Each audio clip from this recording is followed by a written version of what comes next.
We make the smooth segue to Mark Schlereth, NFL on Fox analyst, three-time Super Bowl champ, working with Renegade Fantasy. Follow that, Stink. Yeah, well, you know what? I can't follow that, but stink is appropriate for that comment, so we're good. All By right. the way, your SB comment had me cracking up. I can't wait to see you get an Academy Award. It's going to be awesome, DP. Yeah. When does the Micah Parsons situation get your full attention? When he starts missing games. Okay. I mean, this is so standard for Jerry Jones, the standard operating procedure when it comes to Micah Parsons, because you wait till the last second to get your quarterback done, Dak Prescott. You wait till the last second to get to get your wide receiver done, and so CeeDee Lamb. So the bottom line is this is the way they operate as a business, but this is also the reason that things have gone awry, why you haven't won a divisional playoff round game since 1995. Because if you do it to these guys, it creates a locker room full, in my opinion, of independent contractors. You're like, if you're going to take your stars and you're going to rake them over the coals and you're going to essentially, give out some fake money contracts and report that Dak Prescott is going to be the highest paid guy in the history of football, and some of the details in there are faulty and he turns it down, well, you turn your fan base against your players look at the management and say, what are we doing here? You knew that Michael Parsons, Dan, you knew he was a bona fide superstar from his rookie year. And the fact that you wait and you wait and you wait, it keeps you out of free agency. It keeps you out of doing the things that you need to do as a football franchise to have a legitimate chance, in my opinion, to win a championship. And so it's just the Dallas Cowboy way. I said it on my podcast, the Stinking Truth podcast. They are the Jacksonville Jaguars with better marketing. That's what the Dallas Cowboys are. If Jerry had actually relinquished the GM job, would they have been better? Would they have competed for would they have won championships in the last 30 years? Yeah, because I think they have. I think they've done a great job drafting. I think they are a really good, really good football team. But there's more to it than that. Like when your owner is the guy that's circumventing the authority of the coach or the people that are in place, eventually that comes back to bite you. And ultimately for them, it's bitten them in the playoffs. And those things, it's hard to quantify and it's hard to put numbers on it. But I'm just telling you, when you have a back staircase to the owner's office, and if you don't like something going on within the organization as a player, you can go up there and talk to them about it. That is not the way the structure is supposed to happen in an NFL franchise. And eventually it bites you. I always wonder about these holdout or hold-ins and how that affects the locker room. Because to me, if I'm a Cowboy fan, I think this is going to get done. But what is the leftover acrimony? If there is, they're going to agree to a deal. He'll get $45 million. They'll hug, laugh, press conference. He'll be ready to go against the Eagles opening night.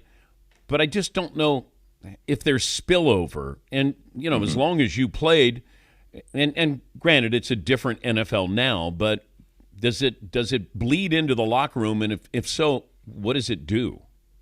Yeah, I just think that to have a championship kind of caliber organization, have the right culture to have that. And we talk about that all the time, but it's real, right? To have the kind of, hey, we're going to sacrifice for each other. We're going to play for one another. We're going to do those things.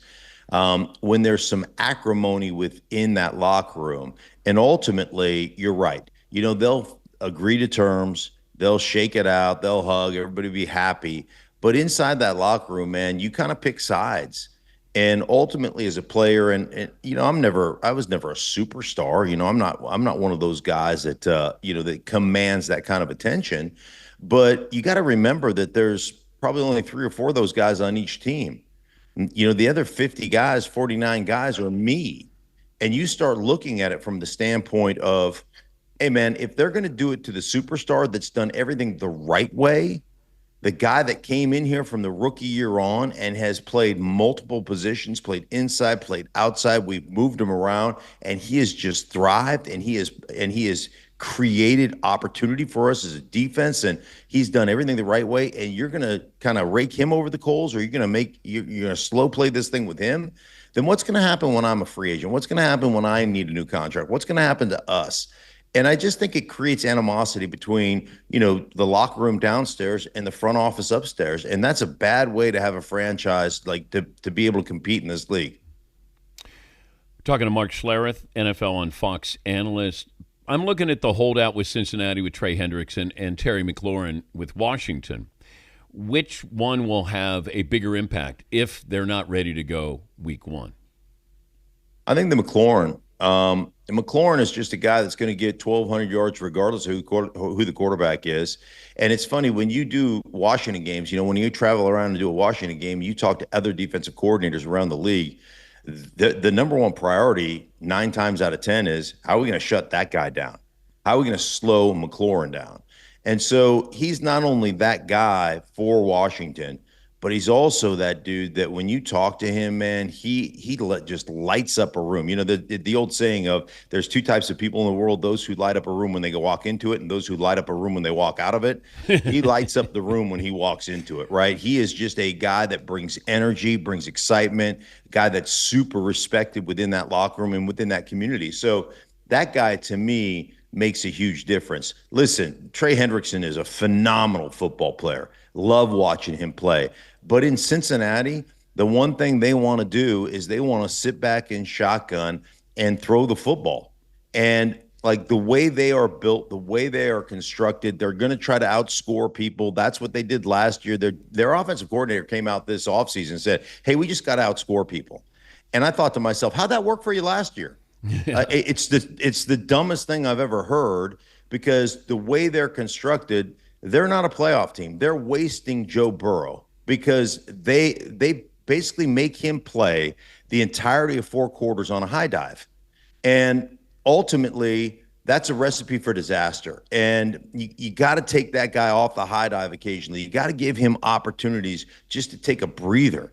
And they never do. It's all on Joe Burrow 24/7 in Cincinnati. So whether they sign Hendrickson or not, that's not going to change the philosophy of how they play. I'm always curious how, former players, analysts read what a rookie quarterback does in the preseason. Because this is what I hear. Well, it's preseason. Or, hey, did you see Jackson Dart light it up? And then I go, well, wait a minute. It's just preseason. Like, when does it matter and when does it not matter? With Shedeur Sanders look really good. Jackson Dart has looked really good.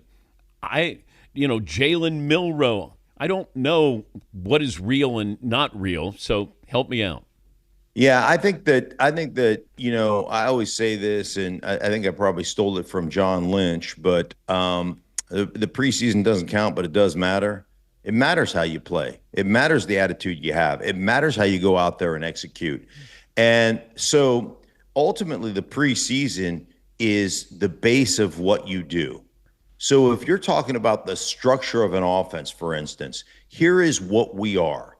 Now, as you get into the season, you build on that base, correct? Like you add plays that go with certain plays, right? You have adjunct plays based on what the defense does. So you're adding to that playbook. But the base of what you're going to do is what you execute in preseason. And if you're good at that base stuff, I mean, I won back-to-back championships in Denver. We ran 6 plays. Now, we did it out a lot of different formations, a lot of personnel groupings and all that stuff. So that requires the quarterback to have more on his plate and, to orchestrate the motions and the shifts and all that stuff. But the bottom line, if you're good at your base stuff, everything builds off of that. And so for Jackson Dart or Shedeur Sanders, if you can execute the base stuff, well, if we're really good at that, it's like the 10,000-hour rule. We've done this as an offense 10,000 times. You've defended it 100 times. We're better than you, and we know it, and we're just going to go out and out-execute you. You can have success as a rookie. Now, if you have to trick everything up, Dan, because you're not very good, and you have to out scheme people, well, then you fall into trouble, right? That's when you can't just line up and say, hey man, we're really good at these 5 things and we can execute these 5 things and build off of those. Well, if you can't do that, then you're going to be in trouble. But if your rookie quarterback can execute those things, I think you're all right. I think you can move forward. Mark Schlereth joining us on behalf of Renegade Fantasy, the first fantasy game app allowing you to actually substitute in-game. If your player's not playing well or he gets injured, I got the details right? Yeah. Yeah, that's exactly right. Hey, listen, man, if you're a victim, right, don't play this game, right? If you want to blame somebody else, if you want to blame the running back for not having a great game, and you want to have an excuse for not winning your fantasy league, then this is not the league for you. But if you're a responsibility taker, right, and you say, hey, my running back is sucking hind, you know what? We're going to move on from him and we're going to bench him in the first quarter and bring somebody else on. Or if your quarterback gets injured on the 4th play of the game, like happened to Aaron Rodgers a couple of years ago, well, yeah, you bring your backup in, you still have an opportunity to win your league. Great cash prizes. You can join my league, markschlereth.renegadefantasy.com, and we can go head to head. You blocked for Terrell Davis. He rushed for 2,000 yards, and you won the Super Bowl that year, correct? Yes. And I'm curious if you compared that season to what Saquon Barkley did last season with the Eagles. Who had a better season? Yeah, I mean, Saquon was absolutely amazing. The Philadelphia Eagles, like just from top to bottom, their roster is just ridiculously good. So, yeah, I just think that one of the things that has happened here in the recent years, and this business and the business of football is so cyclical. I think one of the things that's really been interesting to me is watch the resurgence of the running game and how much the importance people are putting into that. And it's really interesting to watch how offenses have kind of looked at what defenses have done to them. So this got to be such a passing league, Dan, and such small people that, in my day, everybody was, linebackers are 250 pounds, right? And they're taking on guards and stuff. Now everybody's 215, 220. They can run like the wind, sideline to sideline. They got to cover. And offenses have just said, well, let's just play smash mouth. Like I had this rule when I was playing. If a fight breaks out and it comes between the little guy and the big guy, punch the little guy. They go down a lot faster, right? So if you can get a 330-pound guard on a 215-pound linebacker, let's go. Or the fullbacks. Like, how many fullbacks do you see in the league right now that are close to 300 pounds that play D tackle in college? Like, it's the way it's going right now. I've been watching a bunch of preseason. I'm watching fullbacks. They're my favorite players. I'm watching fullbacks like Ricard and this Utz kid in Seattle out of Alabama, and he's just shortening necks out there. And I'm like, this is awesome. I love this style of football. I'm in. Yeah, years ago, I kept saying somebody is going to be counterintuitive, and they're going to run the ball because everybody was really lean. It was all about quickness, about getting to the quarterback. And I thought, if somebody gets a running game, it's almost like Whitey Herzog with his Cardinals in St. Louis years ago. All they did is run. Yeah, and I still think you could do that in baseball where you had speed. Everybody's got power, but you have speed just to be different than somebody else. And now you're kind of seeing a renaissance, which I think is great for the game. I think it's great that you have these running backs who are, not, we basically kind of stripped them down and said, yeah, go out there and maybe pass block and run out for some, pass catches. Yeah, I love it. I love it as well. The other thing, you get into is there's so much side to side speed, and these linebackers, like I mentioned, 215, 220, but can run like the wind. And they get advantages when you run the ball outside or you flip it out there in a screen game and all that stuff, because they can just run and go tackle and hit people. So one of the things, the thought process is, all right, well, if they've got the advantage of going side to side, let's slow them down and let's not let them move. So let's attack straight downhill with a tight zone or an ISO play, and let's put, BOB, our back on your backer, like our fullback at 300 pounds on your 215-pound linebacker, and let's make them stop their feet. Let's take the advantage of speed away from the defense, and let's just go after them. And you've seen a lot of that, man. I love watching Obviously, it's a little bit different in Baltimore because you got to throw in Lamar Jackson into the mix with his ability to run. But I love that style of football. I love what they're doing in the run game right now. And, it reminds me of 90s football, which I'm all about. Meanest defensive lineman you blocked or tried to? The meanest guy. John Randall was nasty. I mean, the guy Warren Sapp was nasty, but the guy that really like myself and I think everybody was scared of was Lawrence Taylor. I mean, he played linebacker, quote unquote, but dude, you would break the huddle, man, and you'd peek because you didn't want to look, right? You'd peek. You'd had counter called, and you just kind of peek down there, and he's frothing at the bit, and and you're just like, man, I gotta go trap this guy, and I know this is gonna hurt me a lot more than it's gonna hurt him, and you just didn't want to give him a hint, but he knew, and he just had that ability. As soon as you come screaming down the line of a scrimmage, man, to sink his hips and lower his shoulder and then just explode into you.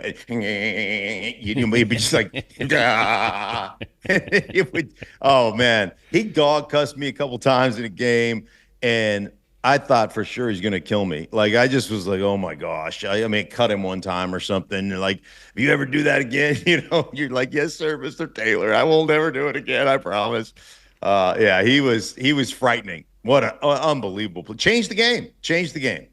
Yeah, he was the first edge rusher when you think about it. We didn't call him an edge rusher. It was just a linebacker who was fast. And then Derek Brooks, who was Derek Thomas. Derek Thomas, yeah, played that kind of edge. Yeah, we counted him as a big. I tell you, the other thing we did with Lawrence is what I was just talking to you about. You couldn't run away from him. He chased everything down. So we just ran at him at all times and made him stop his feet. And that wasn't very successful either, Dan, but it was like the lesser of two better evils. of both worlds. Yeah. Right. We're going to get our ass kicked either way, but we might as well get our ass kicked right to the point. I remember an offensive coordinator saying that the best way to go after Alan Page of the Purple People Eaters, the Minnesota Vikings, was to go at him. Mm-hmm. And, I was trying to wrap my head around that logic that here's their best player, Hall of Famer, and he said you must take away his legs, so go at him so you know where he is instead of he's going to eventually catch up to you. And yeah. I thought it was a brilliant approach. He said it wasn't always successful, but at least we knew Alan Page wasn't going to track down a running back, and it's the same with LT.